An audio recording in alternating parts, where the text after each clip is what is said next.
Yo te diría, el motor más importante en mi vida es mi familia. Y de verdad, todo lo que he hecho lo hago precisamente pensando en el legado que voy a dejar. Para mí es como inminente actuar para poder dejar un mejor planeta. Y a lo mejor suena trillado, ¿no? Pero, pues te digo, yo llevo desde el 2003 en el sector de la agroindustria, conociendo riesgos que puede enfrentarse la población a nivel mundial, a tal manera que dices, bueno, pues no están muy lejos, 30 años no es muy lejos el camino, ¿no? Pero mis hijos para esa temporada van a tener 30 años, ¿no? 37 o 40 años. Para mí es muy importante hacerles ver cómo es que a nuestra, digamos, a nuestra generación nos tocó administrar o mal administrar la abundancia, pero a ellos les va a tocar administrar la escasez. Entonces, el instaurar este tipo de conceptos, hacerlos conscientes de que lo que hacen tiene una consecuencia hacia sí mismos y hacia el planeta, para mí es primordial, porque es como el motor de vida que va a generar pues siguientes generaciones. Entonces, como todo empieza desde la casa, para mí es primordial hacerlos seres humanos de bien, ¿no? Porque yo sé que a la hora que yo educo a mis hijos, pues ellos van a educar a sus hijos y se van a acordar de sus papás, ¿no? Entonces, el inculcar valores desde la casa, yo creo que es la base para tener una vida plena y sobre todo que forjes seres humanos que sabes que van a tener unos valores muy altos y que los van a seguir como promulgando el mismo digamos, la misma serie de valores, o sea, promoviéndolos, vas generando una escuelita desde la casa hacia afuera. Entonces, es como el impacto natural que uno normalmente tiene, ¿no? Cuando es mamá. Y para mí, pues ese es uno de los grandes motores. El otro gran motor que yo siempre he tenido en mi cabeza es, bueno, si tuve la oportunidad de estudiar, de vivir, de viajar, de forjar una familia, ¿por qué no compartirlo? ¿No? Mucha gente de verdad vive sola y no sabe de lo que quizá a lo mejor o le falta o quizá no ha vivido lo que yo he vivido. Entonces, uno a veces aprende a través de las historias de los demás. Y yo no sé si te pasa, pero en tu casa te debes de acordar de cuando hueles algo que alguien está cocinando y dices, eso se parece al guiso que hacía mi mamá. Pues lo mismo es acá, ¿no? Yo a mis hijos les platico cuando aprendí alemán por salirme de mi zona de confort, pero cuando lo aprendí, le digo a mi hija, algún día te voy a llevar, cuando podamos viajar, ¿no? Al Hotel Sacher, ¿no? Porque le encantan los postres. Y bueno, le dije, vas a ver la charola de postres inminentemente bella, con el acceso a una serie de variedades de postres que no te pudieras imaginar, ¿no? Le dije, hay dumplings con salsa de ciruela, de durazno, con unos chocolates fabulosos, y bueno, se le hace agua a la boca, ¿no? Entonces, Qué delicia, a mí también se me está haciendo agua.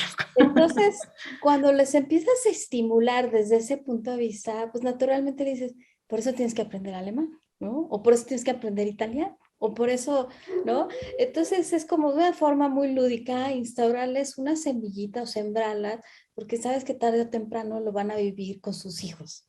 Entonces, para mí, ese es el otro gran motor. ¿Por qué no compartirles más experiencias y abrirles los horizontes hacia donde pueden llegar? Porque lo peor que uno puede hacer es limitar a los seres humanos y hacerlos sentir menos. Al contrario, tú lo que tienes que instaurar es que sean seres que se sientan con toda la confianza de romper paradigmas, de romper límites, de seguirse esforzando, de seguir aprendiendo.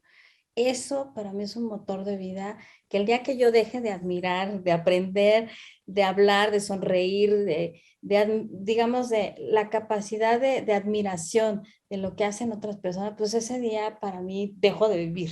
¿Me explico? Entonces, para mí eso es uno de los grandes motores.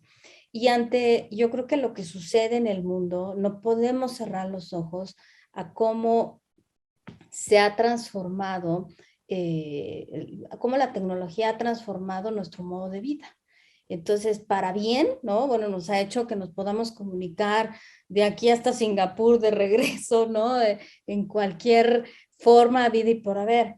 Pero también hemos olvidado, ¿no? Todo lo que la naturaleza nos dio. Entonces, por eso es que para mí el hablar de diversidad no implica nada más diversidad de género, diversidad de personas, también implica diversidad en la alimentación, porque tú eres lo que te alimentas. Entonces, cuando te digo eso, lo promueves, la verdad la gente como que no lo ha asimilado de la manera en la que lo hemos visto, ¿no? Entonces, ese es un mensaje que para mí es primordial y no me cansaré, ¿no? La verdad, mis hijos siempre hasta me dicen, bueno, mamá, ¿no te cansas de aprender? Y les dije, no, la verdad no. Es más, si me enseñas otra vez francés, me siento contigo, ¿no? Entonces, ese es un gran motor para mí y eso me llena pues de energía para seguir adelante. Wow, qué hermoso, de verdad, Claudia, qué gusto saber cuáles son tus motivaciones, porque como te decía, te admiro bastante y digo, bueno, de algún lugar saca toda esa energía y sin duda, pues tu familia es una gran roca en tu vida, eso me encanta y felicidades por esa filosofía. Y bueno, pues ya lo decíamos, tú colideras junto con Mastercard el Club 30% en México, que es una organización global que fomenta la inclusión de género en las cúpulas empresariales. Platícanos cuál es esa historia del Club 30%, cómo surge y algo curioso, ¿por qué lleva el nombre 30%? Claro, mira, el club nació en Inglaterra. Curiosamente nació en el 2010. Una señora que se llama Elena Morrissey era como la Aramburuzabala de los negocios en Inglaterra. Imagínate que esta señora tiene 9 hijos en estas épocas. 6 de esos 9 hijos son niñas. Entonces escribió un libro que se llamaba Nunca ha sido el mejor momento para ser una niña. La verdad, con el impacto que esta mujer tenía, fue nominada a ser la directora del Banco Central de Inglaterra. Sin embargo, bueno, la verdad es que el tipo de límites a los que ella se enfrentó en esta carrera profesional, yo creo que le abrió los ojos a lo que ella podía hacer. Teniendo la visión en la que estaba, de verdad logró convencer a al cúpulo empresarial más alto en Inglaterra. Y entonces se forjó una meta y dijo, pues ahorita la participación de mujeres en los niveles directivos es muy baja y en los consejos es un 12%. Tenemos que elevarlo. ¿Por qué? Porque yo me enfrenté a las mismas limitaciones para yo llegar al puesto al que estoy. Entonces quiero brindarles oportunidad a los demás. Y junto a los 100 empresarios más fuertes de las empresas enlistadas en la Bolsa de Valores del FTSE, y los comprometió a elevar a un mínimo de 30% la participación femenina. El nombre del 30% proviene de una teoría en la cual cuando tú llegas a un mínimo de 30, una minoría tiene voz y voto. Entonces se vuelve una minoría con poder. Ese es como, digamos, lo que se dice en inglés, el threshold, digamos, la capa mínima que requieres para poder empezar a generar cambios. Entonces, cuando tienes voz y voto en un consejo, justamente tienes la capacidad de impactar. Y cuando impactas desde lo más alto de las empresas, que son los consejos, pues naturalmente cae en cascada lo demás. Es más, digamos, cuando tú convences al jefe, pues los demás se alinean. Pues lo mismo sucede en las empresas, ¿no? Entonces, a lo largo de casi 9 años, eh, elevó la participación de mujeres al 36%. Perdón, al 30% en 2019. Actualmente, la última cifra que nos mandaron es que ya van en el 40%, ¿no? La ¡Qué verdad maravilla! se les dice fácil, pero pues te estoy diciendo, en 9 años llegaron al 30%. Y ahorita tenemos 40% en los boards más grandes. Cuando llegaron al 30, dijeron, bueno, ahora no nada más son las 100, sino ahora las 350 empresas más fuertes.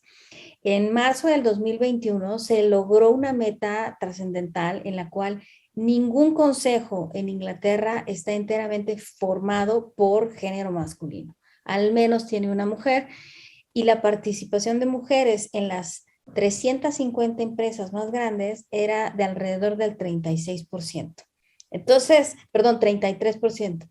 Entonces, lo que te quiero decir es que sí funciona, ¿no? El modelo de convencer al consejo, el consejo lo disemina, diseña la estrategia y lo baja a la empresa, ¿no? Y así hemos ido, digamos, poniendo metas. En México, la verdad es que cuando yo, digamos que culminé el ciclo corporativo, dije, bueno, ¿y ahora qué me voy a dedicar? Y entonces una de las cosas que me gustó fue, bueno, si yo quiero impactar, tengo que llegar hasta arriba. Y fue cuando escuché acerca del 30%, del club del 30%. Entonces, me forjé como consejera y fui y toqué la puerta con gente que yo conocía y me conectaron con la, digamos, la directora global en ese entonces, que era Brenda Trenauden de Pricewaterhouse. Y justo me dijo, vienes, bueno, en el momento exacto, porque estamos buscando cómo abrir el capítulo en México. Seguramente conoces a Mastercard y queremos que Mastercard te ayude también a liderar esta campaña. ¿Y cuál fue mi sorpresa? Que a la hora de contactar al equipo de Mastercard aquí en México, resultó que la directora conocía perfecto a mi esposo. Yo siempre estuve en la banca corporativa. Entonces yo me dedicaba a estructurar créditos, indicaciones, negociaciones a nivel corporativo, cuando mi esposo siempre ha estado en la banca de consumo y conocía perfecto a Laura. Entonces, muy simpático, en el WhatsApp, Laura le decía, oye, ¿conoces a Claudia Corona? Y mi esposo diciéndole, es mi esposa. Y muy simpático, pues empezamos a trabajar en cómo instaurar este capítulo de la nada. O sea, la verdad de la nada. Y te estoy hablando del casi el cierre del 2019.